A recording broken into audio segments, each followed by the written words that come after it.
next to Senator Eaton, that'd be wonderful. Yeah. Hi, where do we...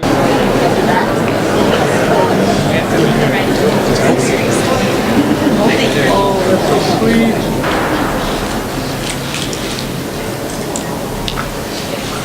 No off. All right.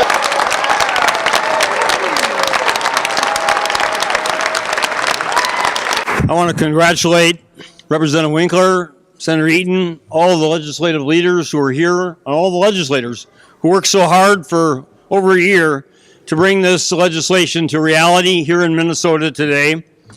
I want to congratulate the Raise the Wage Coalition and Take Action, all the groups that were involved.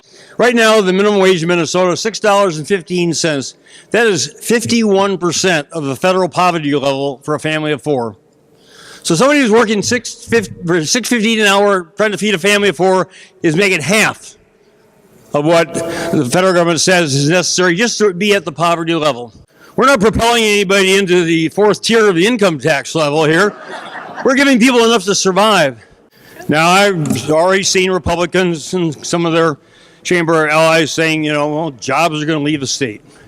Well, jobs are going to have been going to leave the state for as long as I've been around this part, by 38 years. Every time Democrats do something that helps people, fourth tier, jobs are going to leave the state. Expand medical assistance, jobs are going to leave the state. Make the minimum wage closer to a living wage, jobs are going to leave the state. Well, you know what? I'm sort of surprised that after 38 years of that, there are any jobs left in the state. But the opposite is true. There are 155,000 more jobs in Minnesota today than when I took office 3.5 years ago. 155,000. The surveys show that over 2/3 of Minnesotans support the minimum wage. Not because raising the minimum wage, not because they're going to benefit directly themselves, but because they know it's the right thing to do.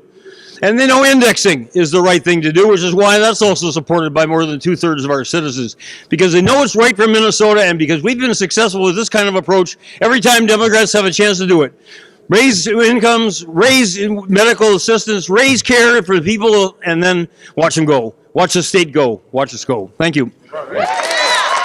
This wouldn't have happened today without your voices and all the hard work that you put into making sure that Minnesotans are going to get the wage, probably not even what they deserve to be paid, but they're going to be paid a meaningful amount for doing hard work across this state. We're finally getting Minnesota caught up for one of the absolute lowest minimum wages in America to one of the strongest, most progressive minimum wage policies in this country. This is truly a big moment for Minnesota, and we're grateful to all the hard work and tireless resolve of many advocates and community leaders that have pushed a higher minimum wage for more than a year. Today, Minnesota workers, 357,000, start to see their wages rise. But the true power of this bill, the true power of this law, Governor, is that it stands for something much bigger. It stands for the proposition that workers can take the leadership role. The wages for workers don't rise unless the workers raise it up themselves.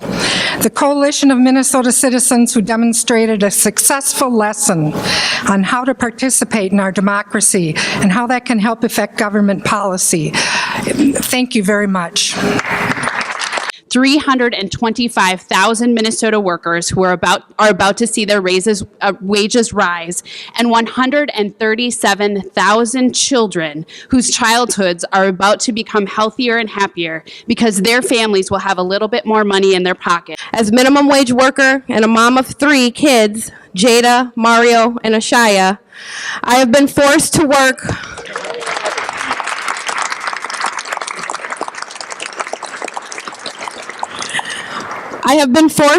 one job for each of my children just to make ends meet.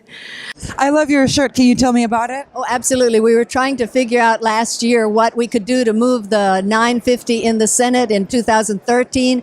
So we came up with the phrase, catch up to the cost of living, and we've just gone with it since then. Even had a flash mob this fall. I feel so good.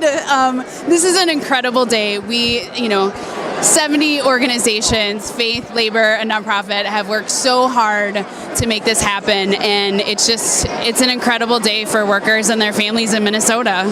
Sometimes doing the right thing is unpopular, this is one where the public overwhelmingly supports this. Overwhelmingly. Doing the right thing was popular here. I think this is a victory, not just in policy-wise, not just in politics, it's both of those, but the real difference is going to be these families. That single mom who was talking about her kids. I think this is probably the most significant bill for hundreds of thousands of workers in this state. Obviously, the things we do make a big difference in a lot of different areas, but in terms of real impact on real people, I think this is the most important bill. Pues muy contenta. Es un buen paso, pero queremos como siempre un poco más. Hubiese sido el aumento. So I feel very happy today that the bill passed. I also feel like it's a very good step for workers, but also, you know, we need to make a living wage. Thank you, gentlemen.